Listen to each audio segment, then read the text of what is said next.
नमस्कार साथियों। आज हमारा मध्यकालीन भारतीय इतिहास बीए द्वितीय वर्ष एमडीएस यूनिवर्सिटी अजमेर के पाठ्यक्रम के अंतर्गत है। मध्यकालीन भारतीय इतिहास में आज हम सल्तनत काल में वाणिज्य एवं व्यापार के बारे में अध्ययन करेंगे। अब तक हम सल्तनत काल की सामाजिक व्यवस्था, राजस्व व्यवस्था इत्यादि के बारे में पढ़ चुके हैं। आज हमारा प्रकरण है सल्तनत काल में वाणिज्य एवं व्यापार। सल्तनत कालीन आर्थिक व्यवस्था तुर्कों की विजय के साथ साथ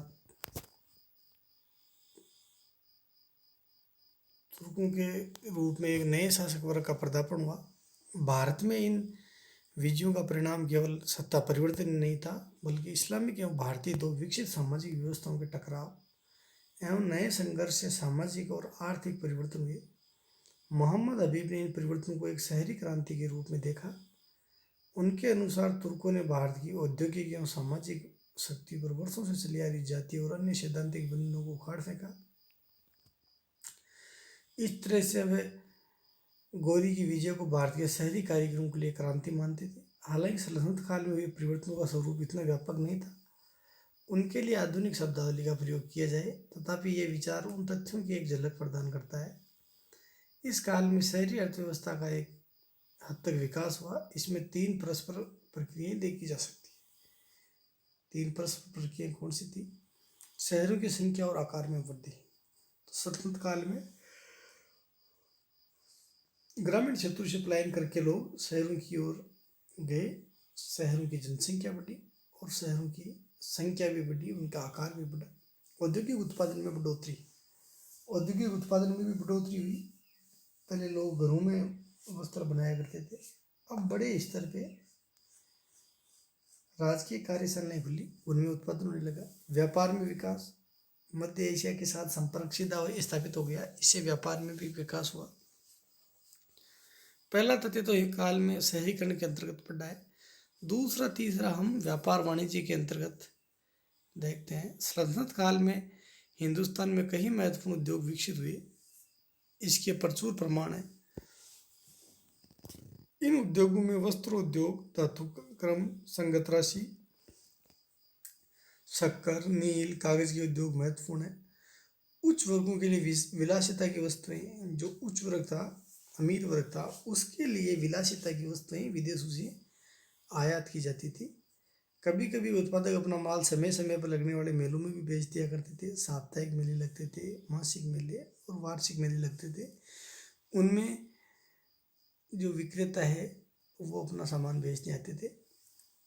माल के बड़े निर्माणकर्ता भी, जो सामान्य समुद्र तटीय शहरों में रहते थे, उत्पादकों या उनके एजेंटों के जरिए तैयार माल की खरीद एवं प्रदाय की व्यवस्था कर लेते थे। ऐसी संस्थाएं या कारखानों में सर्वश्रेष्ठ उपकरणों से युक्त और अत्यंत कुशलता से संगठित कारखाने दिल्ली के सुल्तानों के या बाद में प्रांतों के नए छोटे मोटे शासकों के थे। दिल्ली में सुल्तानों ने अपने निजी कारखाने खोले। उनमें से विशेषकर फिरोज शाह तुगलक के समय बहुत अधिक शाही कारखाने खोले गए।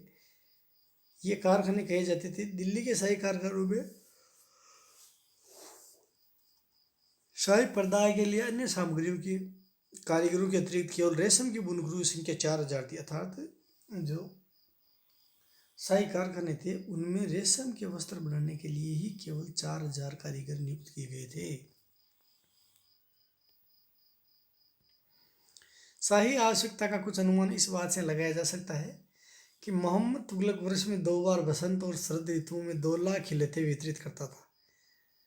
इसमें बसंत की खिलतें सिकंदरिया में निर्मित माल की बनी होती थी और शरद की खिलतें कुछ तो दिल्ली में बने माल की, कुछ चीन और ईरान से आयात किए गए माल की बनती थी। शाही खिलतों से तात्पर्य है कि वो शाही सम्राट की तरफ से अपने सैनिकों को, सरदारों को, अमीरों को कुछ इनाम के साथ एक वस्त्र भेंट करते थे। वो शाही खिलतें होती थी। तुगलक ने शाही और हारम की महिलाओं के लिए, अमीरों उनकी पत्नियों को भेंट स्वरूप देने के लिए जरीदार कपड़ों के लिए स्वर्ण तंतुओं के निर्माता 4000 कारीगर नियुक्त किए।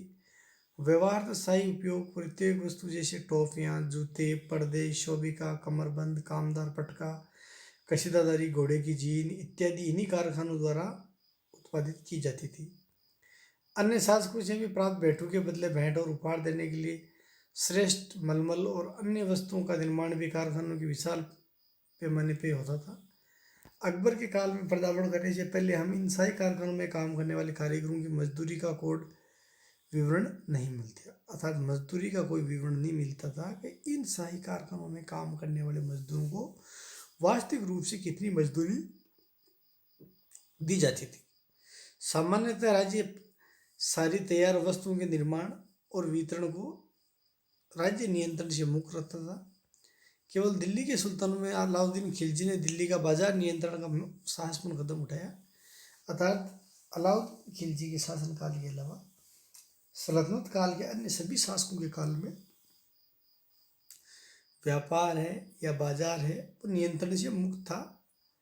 मांग और पूर्ति के आधार पर वस्तुओं की कीमत तय की जाती थी, लेकिन अलाउद्दीन खिलजी ने सभी वस्तुओं की एक निश्चित दर या तय कीमत निश्चित कर दी।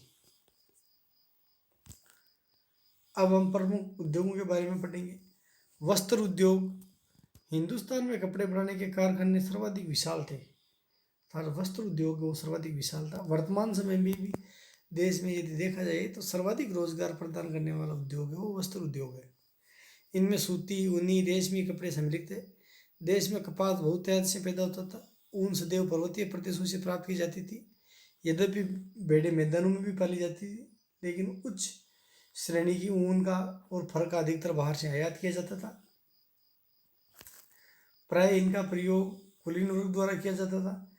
रेशम के कीड़े बंगाल में पाले जाते थे, यद्यपि ये स्पष्ट नहीं है कि वे सच्चे रेशम के कीड़े अर्थात शहतूत खाने वाले कीड़े थे या कौन से। अधिकतर रेशम के धागों का आयात किया जाता था। कशीदाकारी, सोने की जरी का काम और अंग्रेजी के सहायक उद्योग भी हिंदुस्तान के अनेक बड़े नगरों में थे। सामान्यतः भारतीय कपड़े उत्तम श्रेणी के बनते थे, उनका उत्पादन आंतरिक उपयोग के लिए पर्याप्त था। बंगाल और गुजरात अन्य क्षेत्रों देशों को काफ़ी बड़ी मात्रा में कपास और अन्य वस्तुएं निर्यात करते थे। उत्कृष्ट कपड़ों का उत्पादन संपन्न व्यक्तियों के एक छोटे वर्ग की मांग तक सीमित था।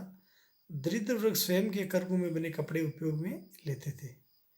कुछ विशेष त्योहारों अन्य सामाजिक अवसरों के लिए ही उत्कृष्ट कपड़ा खरीद पाते थे। जो धनी लोग हैं वही अच्छी क्वालिटी का कपड़ा खरीदते, बाकी के आम लोग हैं वो सामान्यतः खद्दर के बने हुए वस्त्र पहनते, जो मुख्यतः उनके घर के करगे पे ही तैयार किए जाते थे। धनी लोग कई तरह के रेशमी, उत्कृष्ट मलमल, जरी साटिन के कपड़े और विभिन्न प्रकार के जानवरों, उदबिलाव, खरगोश, नेवला इत्यादि के रोम और ऊन का उपयोग करते थे।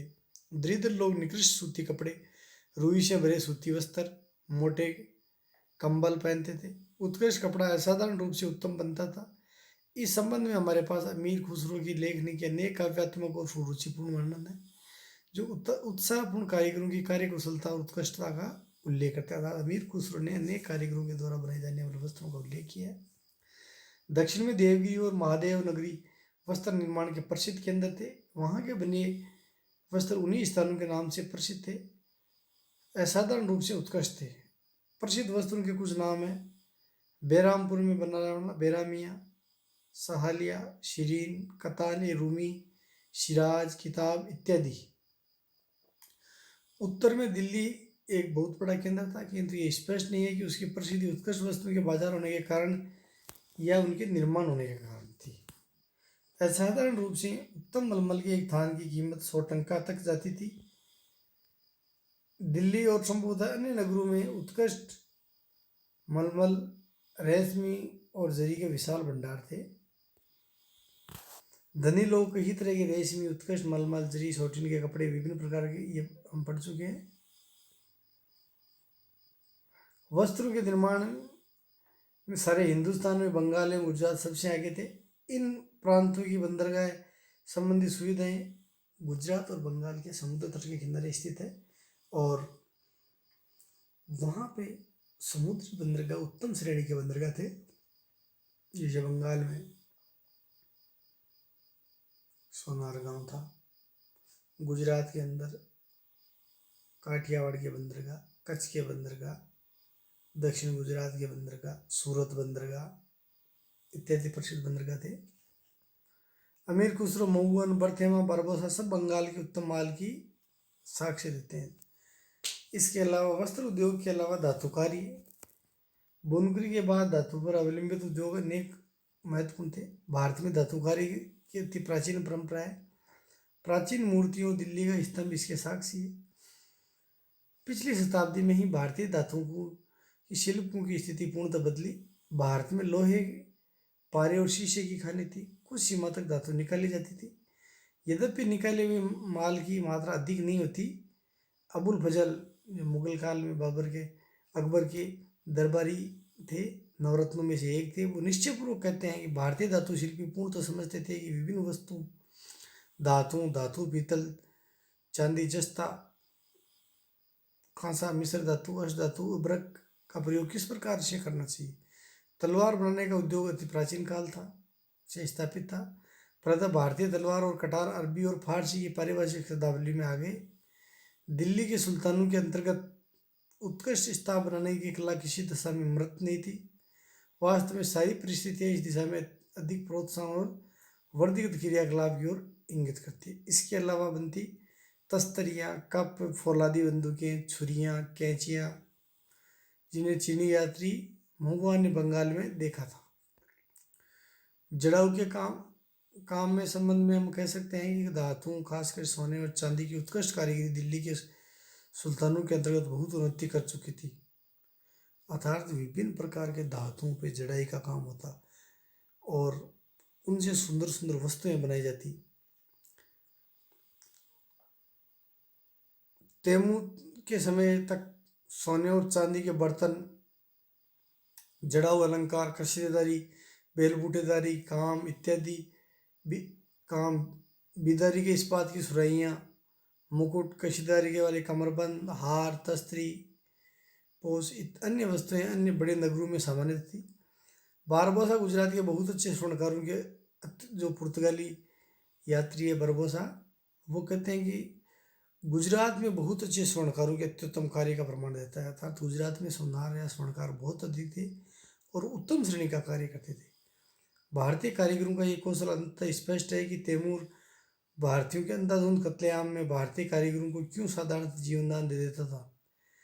तैमूर ने ऐसे कारीगरों को विशाल संख्या में अपनी राजधानी समरकंद दे गया। अकबर के काल में धातुओं के कार्य ने और अधिक उत्कृष्टता प्राप्त कर ली। अर्थात जो तैमूर ने 1398 ईस्वी में भारत में आक्रमण किया, दिल्ली में कत्लेआम किया, लेकिन कारीगरों का कत्लेआम नहीं किया। वह कारीगरों को बड़े पैमाने पे अपने साथ अपनी राजधानी समरकंद ले गया था। वहां जाके उन्होंने अनेक प्रकार की वस्तुएं, भवन इत्यादि बनवाए। अकबर के काल में धातु कार्य ने उत्कृष्टता प्राप्त कर ली थी। वह स्वर्णकारों के कई वर्गों के नाम गिनाता है अबुल फजल, जिन्होंने विभिन्न अलंकार बनाने में विशेषता प्राप्त कर ली थी। वे विभिन्न नमूनों के झाड़, फानूस, जो कभी कभी 10 मन और इससे भी अधिक भारी होते थे, बनाते थे। इस प्रकार मीनाकारी, जड़ाऊ, बेलबूटे, कशीदारी, सजावट और अन्य नाजुक कार्यों के विशिष्ट कारीगरों का उल्लेख किया जाता है।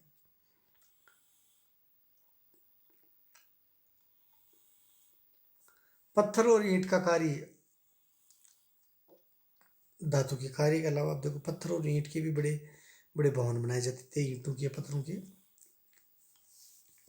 पत्थर, ईंट आदि के कार्य में लगे थे।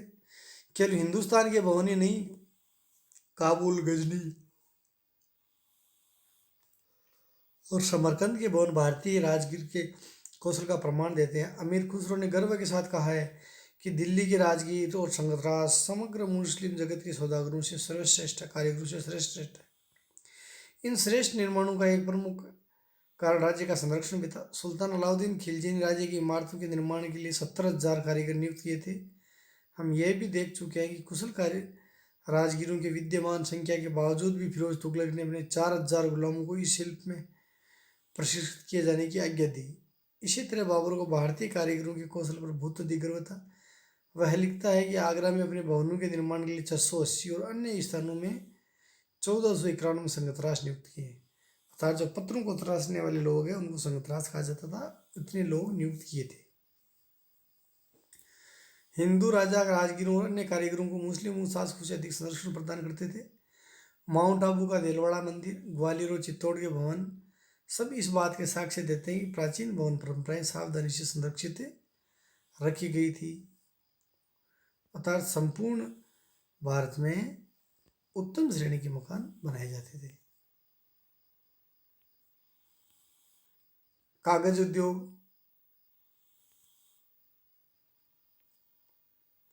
ये सामान्य धारणा है कि चीनियों ने कागज के प्रयोग का सर्वप्रथम उपयोग किया, आविष्कार किया। मुस्लिमों ने कागज का उद्योग उनसे सीखा। हाल के अन्वेषणों से ये बात स्पष्ट हो गई है कि जब चीनी लोग शहतूत के वृक्ष से बनाए जाने वाले कागज या कोकच घास और पौधों से बनाया जाता था नामक कागज तैयार करने की कला से परिचित थे। कपड़े के टुकड़ों से कागज की खोज करने का श्रेय अरबों या समरकंद के कागज को जाता है। मूल चीनी कागज में बंगाल के सफ़ेद कागज का उल्लेख किया जाता है, जो कहा जाता है कि एक वृक्ष की छाल से बनाया जाता है। मृग छाल के समान चिकना और चमकदार होता था। निकोलो डी कॉन्टी गुजरात में कागज के उपयोग के बारे में लिखता है, किंतु उसकी उत्तमता के बारे में कुछ नहीं कहता। संभवतः गुजरात संशोधित कागज पद्धति से बनाया जाता था। अमीर खुसरो दिल्ली में समी सीरियाई नामक कागज का उल्लेख करता है। इस कागज का संभवतः दमिश्क से लिया गया है, अर्थात दमिश्क में सर्वप्रथम यह कागज बनाया गया था। दूसरे प्रकार का संभवतः इस प्रकार का नंदा फैलता इसे पूरी तरह स्पष्ट नहीं किया गया है।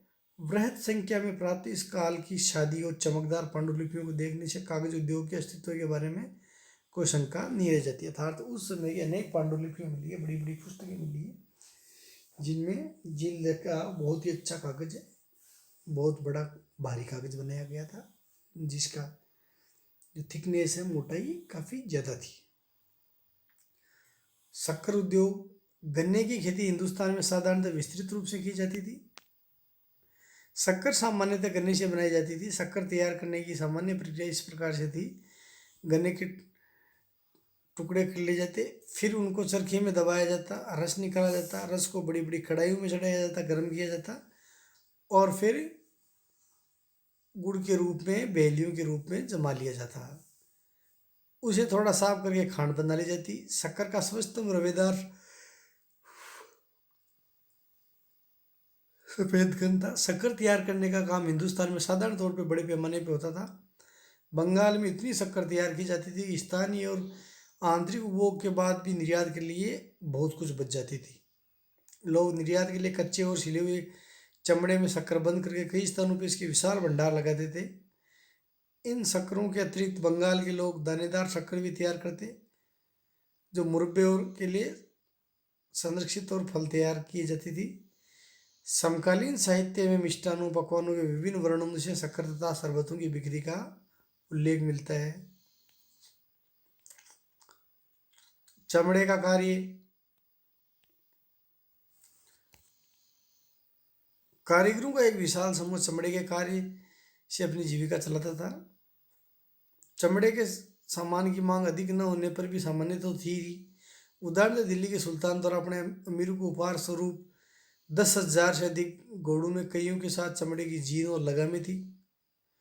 तलवारों की म्यान, पुस्तकों की जिल्द, जूते सब उच्च वर्गों के साधारण उपयोग की वस्तुएं थी। सामान्यतः कपड़े ही की बनती थी। जो वस्तुएं हैं, पुस्तकें, जिल्द, जूते, ये सब चमड़े की बनाई जाती थी। बंगाल में निर्यात हेतु शक्कर के पार्सल तैयार करने में चमड़े का प्रयोग किया जाता था। अभी हमने पढ़ा कि चमड़े के बहुत बड़े बड़े भारी बैग बनाए जाते, फिर उनमें शक्कर भर के उसका संग्रह किया जाता था। उसी प्रकार एक औसत किसान का काम बिना चमड़े की मशक, ठंड की ऋतु के लिए जूते और कृषि कार्य के उपयोग के लिए चमड़े की कई वस्तुओं के बिना नहीं चल सकता था। गुजरात में लोग पक्षियों और पशुओं के चित्रों का उत्कृष्ट रूप से चित्रित सोने और चांदी के तारों की खिलताकारी वाली चमड़े की लाल और नीली दरियाँ बना लेते थे। लोग बकरे, भैंस, बैल, जंगली बैल, गैंडे और अन्य पशुओं का चमड़ा बड़ी मात्रा में साफ करते, और कई बार इतनी बड़ी मात्रा में साफ की हुई घरेलू उपयोग में बचने के बाद भी उसका निर्यात कर दिया जाता था। औद्योगिक श्रम की प्रवृत्ति अर्थात औद्योगिक श्रम कैसा था? हिंदुस्तान के प्रमुख उद्योगों की संगणना के पश्चात औद्योगिक श्रम के संगठन और प्रकृति के बारे में कुछ करना अनुचित नहीं होगा। मुख्य बातें थी, औद्योगिक श्रमिक कारीगरों से अधिक भिन्न थे, उन्हें भी वे लाभ और हानि थी जो ग्रामीण कारीगरों की थी। औद्योगिक संघ जाति और वंशानुक्रम पर चलते थे, उनके औजार, कार्य करने की तकनीक और उत्पादन थोड़ा किंतु सर्वश्रेष्ठ था। शाही कारखानों में काम करने वाले सरकार द्वारा नियुक्त कारीगरों के सिवाय अन्य कारीगर को उनके हितों की रक्षा के लिए कोई समुचित राजकीय संरक्षण नहीं मिलता था। अर्थात जो कारीगर राजकीय कारखानों में, शाही कारखानों में काम करते, उन्हें राजकीय संरक्षण प्राप्त था। बाकी के अन्य कार्यों को किसी भी प्रकार का कारीगरों को संरक्षण नहीं मिल पाता था।